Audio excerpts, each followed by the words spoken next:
আসসালামু আলাইকুম শিক্ষার্থী বন্ধুরা। আজকের এপিসোডে আমি দেখাবো কমন নাউন চেনার উপায় এবং কমন নাউনের সাথে আর্টিকেলের ব্যবহার কি, কিভাবে আমরা কমন নাউন দিয়ে আর্টিকেল ব্যবহারটা ঠিকমতো শিখতে পারবো, সে বিষয় নিয়ে আজকে আলোচনা হবে ইনশাআল্লাহ। গত এপিসোডে আমি দেখিয়েছি যে প্রপার নাউন কিভাবে চিনবো আর প্রপার নাউনের সাথে আর্টিকেলের সম্পর্ক কি, অর্থাৎ প্রপার নাউন চিনলেই আমরা আর্টিকেল সহজভাবে উপস্থাপন করতে পারবো বা ব্যবহার করতে পারবো, সেই বিষয়ে আলোচনা করেছি। যদি সেই গত টিউটোরিয়ালটা না দেখে থাকেন তাহলে অবশ্যই সেই টিউটোরিয়ালটা দেখে নেবেন। আমি আসলে আলোচনা করতে যাচ্ছি একই সাথে নাউন চেনা, নাউনের প্রকারভেদ এবং তার সাথে আর্টিকেলের ব্যবহারটা। যেহেতু আর্টিকেলের জন্ম নাউনকে ঘিরেই, নাউনের জন্যই বাক্যতে আর্টিকেল ব্যবহৃত হয়, তাই আমি দেখানোর চেষ্টা করছি ভিন্ন একটা পদ্ধতিতে আর্টিকেল শেখার টেকনিক। তো সেই ধারাবাহিকতায় আজকে আমরা আলোচনা করব কমন নাউনের সাথে আর্টিকেলের সম্পর্ক কি আর কিভাবে কোন নাউনটা আমরা শনাক্ত করতে পারবো।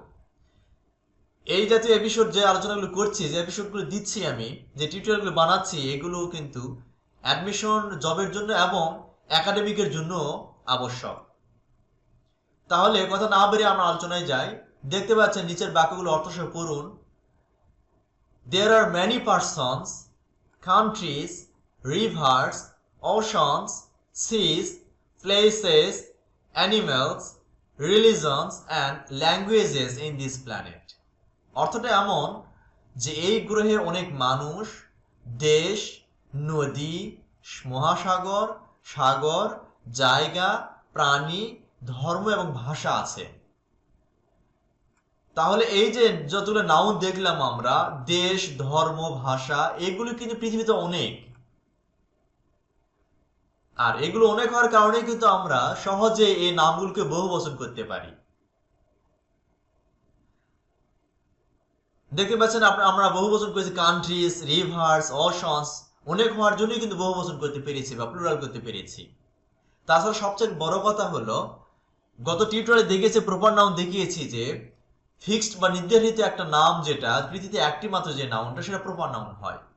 আর প্রপার নাউন যখন শ্রেণীবদ্ধ করা হয় কোনো একটা বিশেষ নামে, সেটা হয় কমন নাউন। কোন একটা প্রপার নাউন যখন কোনো একটা বিশেষ নামে শ্রেণীবদ্ধ করা হয়, সেই নামটাকে প্রপার নাউন বলে, সেই নাউনটাকে কমন নাউন বলে। অর্থাৎ শ্রেণীবদ্ধ করা যে নামটা, সেটাকে কমন নাউন বলা হয়। তাহলে বিষয়টা একটু উদাহরণের মাধ্যমে জানা যাক। এটা একটু মনোযোগ সহকারে নিবেন, তাহলে আপনার কাছে অনেক ইজি হবে কমন নাউন চেনা। উদাহরণস্বরূপ,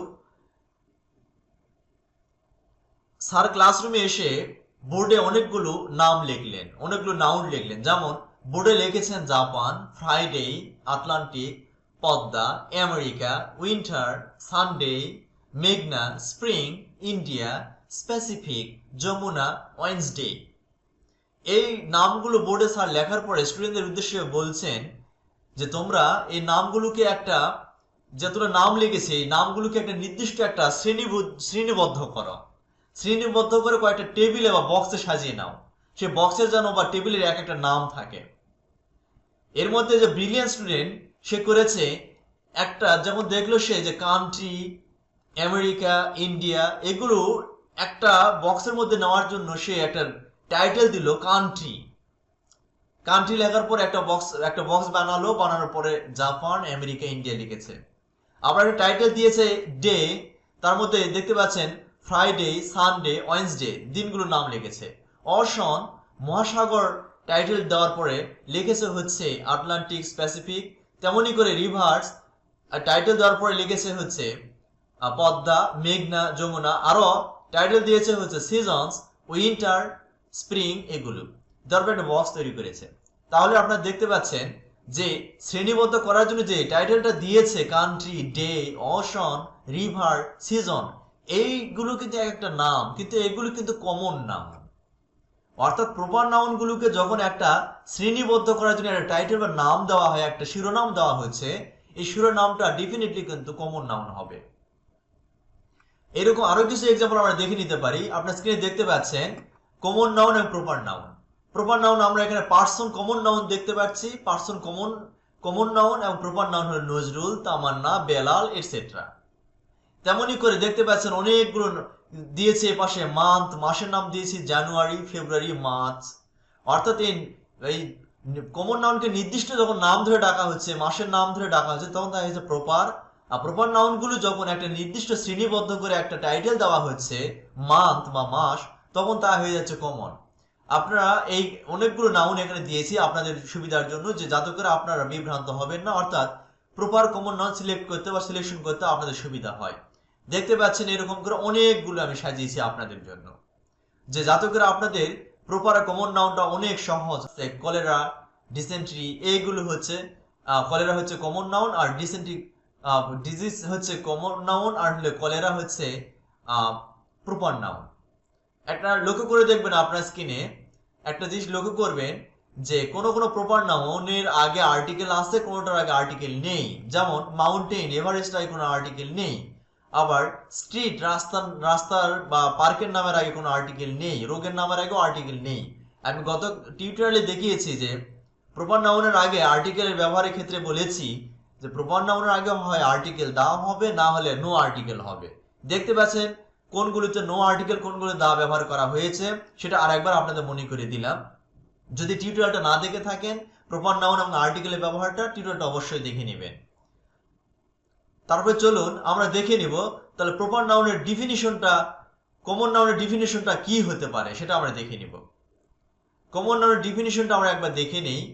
সুতরাং যে নাউনগুলো 1, 2, 3 এভাবে সংখ্যা ধরে গণনা করা যায় বা বহুবচন করা যায় তাই কমন নাউন, সহজ কথা। আর আরেকটা কথা আমরা বলতে পারি যে প্রপার নাউনকে যখন একটা নির্দিষ্ট শ্রেণীতে অন্তর্ভুক্ত করা হয়, এই শ্রেণীভুক্ত নামটাকে বলা হবে কমন নাউন। আচ্ছা, এবার আমরা দেখে নিব যে কমন নাউনের ক্ষেত্রে আর্টিকেলের ব্যবহারটা কি। আপনারা দেখতে পাচ্ছেন যে কোনো কমন নাউন যদি অনির্দিষ্টভাবে একখানা একজন অর্থ দেয়, তাহলে তার আগে এ এন বসে, তাহলে বুঝতে পারছি কমন নাউনের আগে আর্টিকেল অবশ্যই বসবে। কমন নাউনের আগে এই কথা মনে রাখবেন যে কমন নাউনের আগে অবশ্যই আর্টিকেল বসবে, অর্থাৎ কখনোই নো আর্টিকেল হবে না। লেখা আছে দেখতে পাচ্ছেন নোট, যে কমন নাউনের আগে কখনো ক্রস বা নো আর্টিকেল হবে না, অবশ্যই কমন নাউনের আগে আর্টিকেল নিতে হবে। একটা এক্সাম্পলে দেখা যাক, লেখা আছে দেখতে পাচ্ছেন যে আই গট আ মেসেজ, আমি একটা মেসেজ পেয়েছি। একটি মেসেজ, যখন একটি একখানা অনির্দিষ্ট করে যখন বলা হয় তখন একটি বা একখানা বলা হয় কথাটা, তখন একটি একখানার জন্য আর্টিকেল এ বা এন নিতে হয়। তাহলে আই গট আ মেসেজ, আমি একটি মেসেজ পেয়েছি। দ্য মেসেজ ওয়াজ রং, এই মেসেজটা ভুল ছিল। এখন পরে দেখবেন যে মেসেজটা রিপিট হয়েছে, অর্থাৎ নির্দিষ্ট হয়েছে, যে মেসেজ টি অর্থ দিয়েছে, যার জন্য আমরা দা দিয়ে দা ব্যবহার করে আমাকে নির্দিষ্ট করে ডিফিনিট আর্টিকেল দা ব্যবহার করেছি নির্দিষ্ট করে বোঝানোর জন্য। তাহলে বুঝলাম যে আর্টিকেল অবশ্যই নিতে হবে, কখনো নো আর্টিকেল বা ক্রস হবে না। এবারে আমরা দেখব বিগত চাকরি বা অ্যাডমিশনে কোন কোন কমন নাউন এসেছে পরীক্ষাতে। আমরা দেখে নিচ্ছি যে বিগত সালে এক্সামে আসা কমন নাউনগুলো হলো ring, child, city, bank, college, fighter, doctor, soldiers, month, sailors. এগুলো সব এক একটি কমন নাউন এবং এগুলো কোনো না কোনো এক্সামে এসছে, যেগুলো একটা ছকে দেওয়া আছে। আপনার রিংকে রিংস করতে পারবেন, বহুবচন করতে পারবেন। আমি আগে যে ডিফিনিশনটা দিয়েছি যে কমন নাউন হলে তার অবশ্যই বহুবচন হবে, তাহলে রিংকে রিংস করতে পারি, চাইল্ডের প্লুরাল ফর্ম চিলড্রেন করতে পারি, সিটি সিটিজ করতে পারি, ব্যাংকে ব্যাংকস করতে পারি, কলেজকে কলেজেস করতে পারি, ফাইটার্স করতে পারি, ডক্টরস করতে পারি, সোলজার্স দেওয়াই আছে প্লুরাল ফর্ম, মান্থ করতে পারি, সেলর্স করতে পারি, আমরা সেলর্স প্লুরাল ফর্ম দেওয়াই আছে। সুতরাং এগুলো সবই এক একটি কমন নাউন। চলুন তাহলে এবারে বিগত সালে এই দুটো এমসিকিউ দেখে নেই কোনটা কোন নাউন পরীক্ষাতে এসছে। দেখতে পাচ্ছেন স্ক্রিনে যে দশম বিসিএস এক্সামে 4টা নাউন দিয়ে বলা আছে কোন নাউন, যেমন এখানে নাউন দিয়ে দশম বিসিএস এক্সামে দেওয়া আছে। আপনারা দেখতে পাচ্ছেন যে দশম বিসিএস এ আপনারা দেখতে পাচ্ছেন যে 6 নম্বর কোশ্চেনটাতে লেখা আছে যে what kind of noun is girl, girl কোন ধরনের নাউন। এই প্রশ্ন কিন্তু দশম বিসিএস এক্সামে এসছে। আমরা একটু দেখবো যে গার্ল কোন নাউন। গার্লকে আমরা বহুবচন করতে পারি। হ্যাঁ, আমরা বিভিন্ন মেয়ের নাম যেমন রাকিবা, তারপরে হতে পারে রিনা, ঋতু, এদেরকে একটা নির্দিষ্ট শ্রেণীবদ্ধ একটা নাম দিলে তার নাম হবে গার্ল। তাহলে গার্ল অবশ্যই কমন নাউন হবে, তাহলে সঠিক অ্যান্সারটা হবে ডি। দেখতে পাচ্ছেন লাস্ট নাম্বারটা কমন নাউন, এটাই আনসার হয়েছে। আবার 7 নম্বর কোশ্চেনে দেখতে পাচ্ছেন এলিফ্যান্ট হ্যাজ গ্রেট স্ট্রেংথ, এই সেন্টেন্সটা তে সিলেক্ট করা আছে এলিফ্যান্ট শব্দটা কোন ধরনের নাউন। আমরা এলিফ্যান্টটা কাউন্ট করতে পারি, কাউন্টেবল নাউন, এবং সেটা বহুবচন করতে অবশ্যই পারছি, এলিফ্যান্টস করতে পারি, তাহলে আমাদের এটা হবে হলো কমন নাউন। গণনা করা যায়, বহুবচন করা যায়, আমরা এলিফ্যান্টস বলতেই পারি, সেক্ষেত্রে কিন্তু এলিফ্যান্টটা অবশ্যই কমন নাউন হবে, যেটা শিক্ষক নিয়োগ পরীক্ষাতে এসছে। দেখতে পাচ্ছেন প্রাথমিক শিক্ষক নিয়োগ পরীক্ষাতে এসছে 2009 সালে, এই প্রশ্নের উত্তরটা হবে কমন নাউন। তাহলে বন্ধুরা, কমন নাউন এবং কমন নাউনের সাথে আর্টিকেলের ব্যবহার নিয়ে আমাদের আজকের লেকচার এইটুকুই। আপনি যদি নতুন সাবস্ক্রাইবার হয়ে থাকেন তাহলে সাবস্ক্রাইব করুন, আর কমেন্টে জানাবেন লেকচারটা কেমন লেগেছে। আর ধারাবাহিকভাবে লেকচারটা চলতে থাকবে। আগামী ক্লাসে ম্যাটেরিয়াল নাউন এর ব্যবহার, ম্যাটেরিয়াল নাউন কিভাবে চিনবেন আর ম্যাটেরিয়াল নাউনের সাথে আর্টিকেল এর ব্যবহারটা কি হবে সে বিষয়ে নিয়ে আলোচনা করব। সে পর্যন্ত ভালো থাকবেন। আসসালামু আলাইকুম ওয়া রাহমাতুল্লাহ।